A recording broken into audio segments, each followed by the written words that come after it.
इंडी mentor प्रधानमंत्री किए ताकू नहीं राजनीतिक महल में चर्चा थमु नथिबा बेले कांग्रेस सभापति मल्लिकार्जुन खड़गे एहाकु नहीं परिहासमूलक उत्तर देइछंती।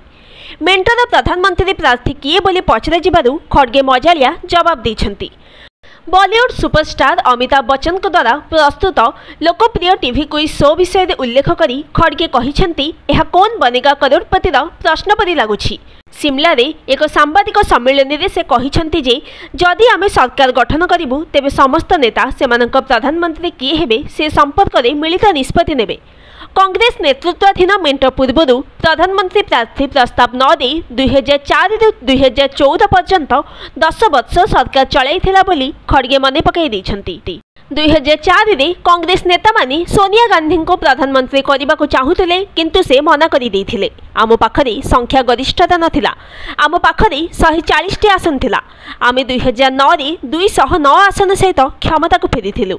आमे यूपीए मेंट गठन करी 10 वर्ष धरी सरकार चलाइथिलु।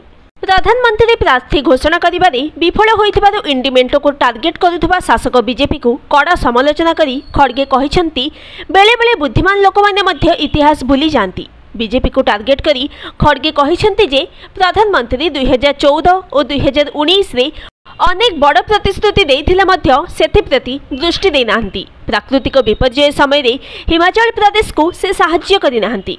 बीजेपी देश दे विरोधी दल मानक सरकार भांगिबा पई काम करुछि एवं हिमाचल कांग्रेस सरकार को अस्थिर करबा को चेष्टा करुछि बोली खड़गे कहिछंती। जून पहिला रे हिमाचल प्रदेश 4टी जाक लोकसभा आसन पई मतदान हेबो एवं जून 4 तारिख रे फलाफल प्रकाश पाइबो। Bureau report news today.